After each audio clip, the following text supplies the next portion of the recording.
Happy Monday. I just got an Instagram message. Right when I went live. That always happens. The phone will probably ring too. Good morning, everybody. Happy Monday. Let me adjust my camera just a hair. Maybe not. Whatever.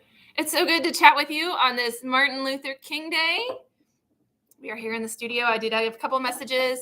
If you're wondering if your class is meeting today, the answer is yes. So all of our classes meet as scheduled on Martin Luther King Day. There have been years in the past where we've done a camp on this day, but because we plan our schedules so far in advance, like, July of last year, there were too many uncertainties. So we didn't do a lot of extra camp scheduling because we just didn't know. So we just went ahead and had our regular classes here today. So should be seeing I know fundamentals met this morning in Platte Woods and playgroup, and this is driving me crazy. So sorry. And then I know that my homeschool multimedia class should be here shortly. I'm running a little behind. I guess it's not really morning, but I wanted to get this video done before Liz got here to set up for her class, and then kids started arriving. So let's rock it out. So if you're new to this is our Monday morning routine here in the studio. Even though it's not morning, I'm still drinking my coffee. So I've got my coffee. You can grab yours. We're going to chit chat about everything that's happening in all the different classes. So if you have kids that take classes either here in the Liberty studio or over in the Platte Woods studio, follow the same curriculum. This is where I'm going to tell you what we're doing this week. Because I know you bring your kids, you drop them off, and then 4 weeks go by, and then you see a project, and you're like, that was cool, but I don't really know what they did. So if you're the type of parent that wants to know, what are they doing in class this week? Here's where you can find out. Hang on, I got to take a drink. I have 4 Post-it notes lined up here across the middle of my kind of keyboard. Keep me on track. We're going to start with drawing. You ready? So my drawing classes, which we have 3 of, Drawing 101, Drawing 102 Advanced Realistic, and then Drawing 102 Comic and Anime, are going to be working on 101 and 102 Advanced Realistic are starting again with the same invitation and then doing different processes with it. We've been doing basics all this month. We have brand new students in class. Kind of want to see where everybody is so that we can tailor lessons to you. We have small class sizes so that hopefully you're getting lots of feedback on your daily drawing exercises. They've been doing still lifes, which if you don't know what a still life is, it is when you have inanimate objects in front of you and you use your eyeballs to make a picture, right? So I'm going to observe what I'm seeing in an inanimate object, and then I'm going to draw it and represent it on a sheet of paper. So this week, we're going to actually do a very similar lesson as last week, and we're going to build our own still life. I actually brought visual aids for you, and then we're going to draw it. So I'm going to slide this down just a hair. Actually, let's do it this way. You ready? Come here. This is always fun. My camera detaches. So in my lobby, I mopped my floors today. All right. There's all my Post-it notes. We're going to build ourselves a still life over here. You ready? I brought some blocks, and we have so many of these blocks all over in the studio. These are like these really great like wooden blocks. And our kids, we find that, sorry, I'm putting the camera down. We find that if they get to build their own still life, that they're a lot more interested in drawing it. So we get out our mini wooden blocks and we allow them to do their own still life building. And I know we're totally backlit here, which actually makes a really fun still life example. So they get to pick up a couple blocks and set them up how they want, and then draw what they see in their still life. Now you can see if I have this block right here, which is above the camera viewpoint, I'm going to point with a pencil. We got to see that we got to notice or observe that we see this contour underneath here. We do not see the top of the block, right? If my viewpoint is different and I'm up here, then I do, this is called my perspective, I do see the top of the block. It's really important that when we're drawing still lives, our heads are not moving, because when we move our heads, then our perspective changes. And the kids in this class are going to be working on contour, which is the line drawing. So it's the outside line drawing of this still life, and trying to get all of our scale correct, right? Noticing which is taller, right? So in this case, we're about the same. We're just about even on both of those, right? So which is taller, which is wider, which is bigger, getting the scale correct, the perspective correct, right? So if I turn it, it changes the shape, right? Getting all those angles and lines drawn. So we're really testing to see kind of who sees what and what they're ready for. I can't make you see something when you're doing drawing, but I can definitely point it out to you. And then if you're ready, and we all develop drawing skills and all of our cognitive skills at different ages, right? At different times in our life. So not everyone is ready to notice and be able to draw in 3 dimensions. So we want to see who's there and who's not. And then we're going to help you wherever you're at. We'll meet you there and try to get you even better. Okay. So last week they did a very similar exercise. I want to put my camera back. Last week they did a very similar exercise or invitation in that class. And they did it with pencil, and we focused on seeing the value. This time we're going to focus more on the contour, at the line, the angles, the shape, the perspective, and we're going to do it in ink. Now my big kids are still going to, so your 102 Advanced Realistic, because they're a step up, and they should already be able to notice that I can see the side of that and the top of that. Like I can see more than one side, right? Maybe at most I could see even 3 sides. And so they should already have that awareness in 102. If they don't, then that's where maybe we would recommend that they drop back down to 101. As 102ers, they should already notice that, and they should already be able to mostly get the angles. Now, they may not get it perfectly because we're all still learning, but we want them to get that. They're going to work on inking details and still adding in their values. So they will, in addition to doing contour, they will add values using ink techniques. So scrumbling, stippling, cross-hatching, as well as adding line weight. So, okay. All right. So that's our basics lesson for Drawing 101 and Drawing 102. Drawing 102, Comic and Anime have one of our favorite lessons. We are doing onomatopoeia, which is your bang, slap, pow. I've made examples, buzz, right? All those noise words that are used inside comics and comic drawing. So they're going to be illustrating words in a way that your viewer or your reader hears the words, right? So what a cool thing to do. So that's what they're going to be learning. That puts all my drawing classes. We'll stick the Post-it note over there. Let's talk about our multimedia classes. So if you're new to the studio or you're new to these videos, our multimedia classes just mean that the kids that come get to switch their media every month. Unlike drawing, where we're always drawing, multimedia classes do charcoal, they do chalk pastels, they do oil pastels, they do clay, they do ink, they do watercolors, and this month is acrylics. So we are doing acrylics for the entire month. I've got my younger ones, our K1s, and our 2nd, 3rd grade multimedia classes. I even have a link to share with you for those of you who want to see some progress. I did not pull the paintings this week because they're huge. They're painting on big, like 18 by 24 inch sheets of paper. So those are actually in the closet, all folded up nice and sorted by class. And so I did post a link so that you could see a Facebook post that we did last week. Actually, it's 2 weeks ago because it shows week 1 and then it shows the same class on where they were in their paintings in week 2. So hopefully Miss Grace grabs a picture for this week in week 3 so you can see how we build up different layers of color.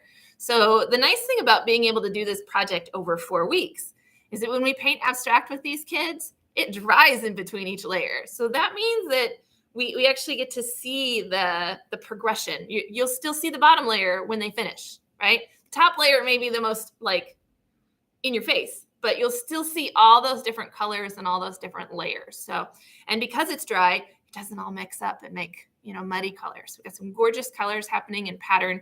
They worked last week on shapes, especially organic shapes. We really tried to encourage organic shapes, and we looked at the art of,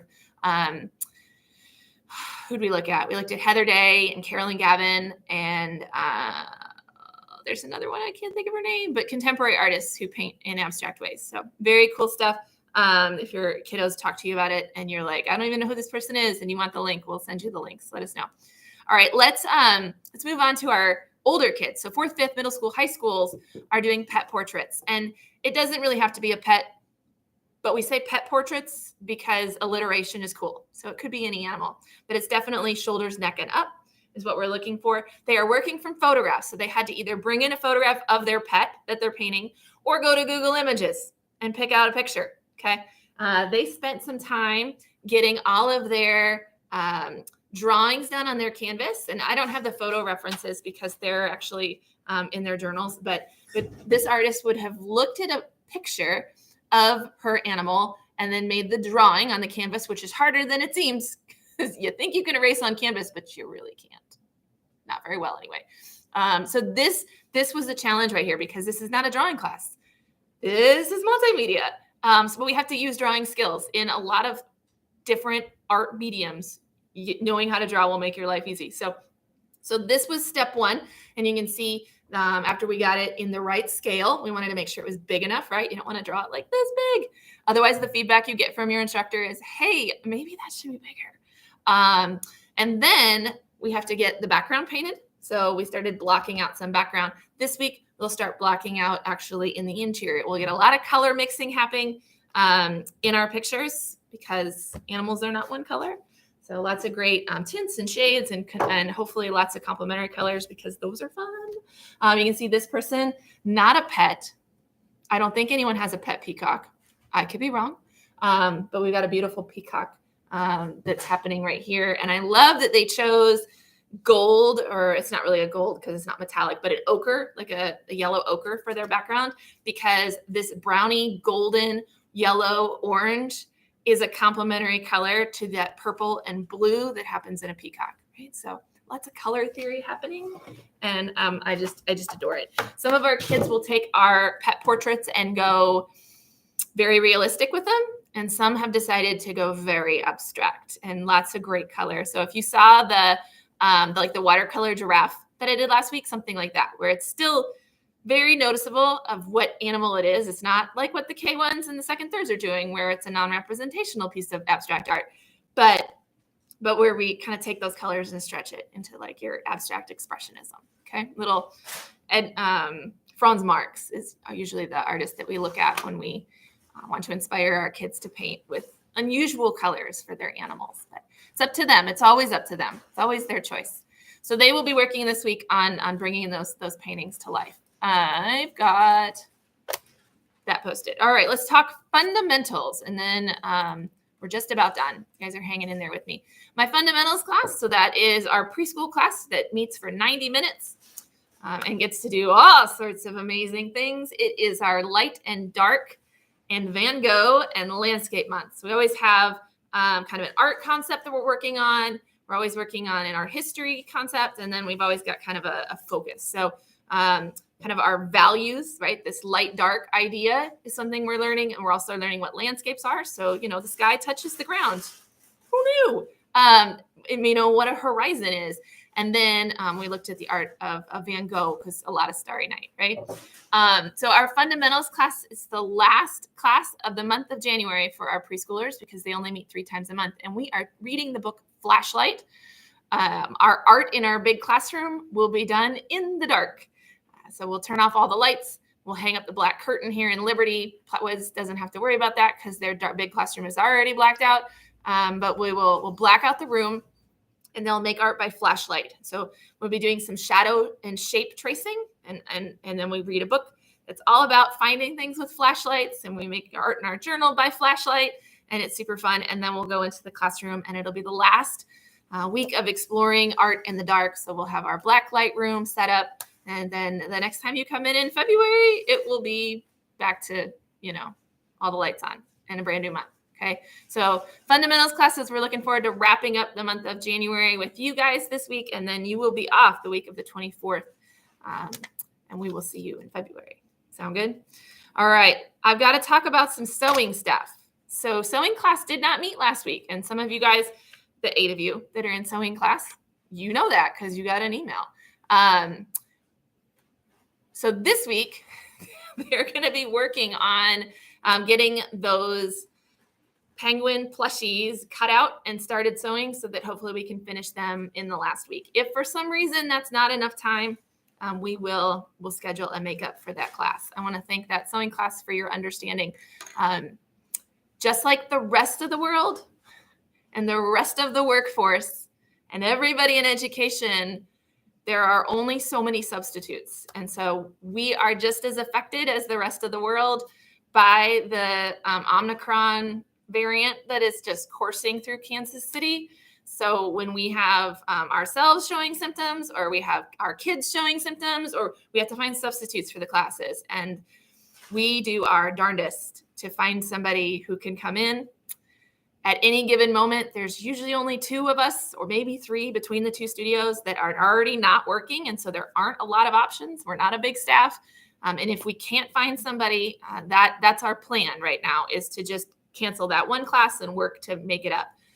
So we appreciate your guys' flexibility there. Please know that we want to be here in the studio, and we want to be here with your kids, and we want to be at work. But we also want to make sure that we're providing a safe environment for everybody. So thank you for your patience and flexibility and understanding. I know some of you guys are also missing classes for the exact same reason, because we're all in the same storm. So if you're missing classes, if it's been 2 weeks since you've been to class, like, we're not going anywhere. We've got Wednesday makeup set up for you. If you can't make a Wednesday makeup, reach out to me. We'll figure something out. Okay? Flexibility. Name of the game. All right, let's talk about a couple of housekeeping things. Let's drink some coffee. I'll let you go. It's about ready. It needs to go in the microwave. All right, a couple things. Number 1, we had some more winter weather, which is fun. I like it. So I had lots of messages wanting to know if we were going to be open. So the weather policy is on our website. It's under the For Current Students link. It's not a complicated policy. Basically, it says we're going to be here. That's what it says. Okay, I live less than a mile from this studio. I could slide down the hill and get here. I can get to Platte Woods. We will be open. It would take a big storm for us to not be open. Everybody has different routes that they have to come. I know some of you guys drive a lot further. If you can't make it in, there's no judgment here. Or if you hate driving in winter weather, there is no judgment here. But I'm really close. And so I want to be here for anyone else that wants to come in, especially if you just need to get out of the house. Or maybe you're from Iowa and you're like, that's not even some snow. I understand that. So if you want to come to art class, we will be here. In the 8 years that we've been open, we've never closed for winter weather. We've always been here. If you want to come to class, we will be here. If that ever changes. The only thing that would cause us to not be open, I should say, is power. So if we lose power, obviously, we're not coming in, because it would be really cold in the studio. So if we have to close, check Twitter. Twitter is the fastest way for me to get a message across. Check our private Facebook group. That's another really fast way for me to get a message across. I will email, but the fastest way I can do is like a blast on social media. Check our Instagram stories. It'll be there.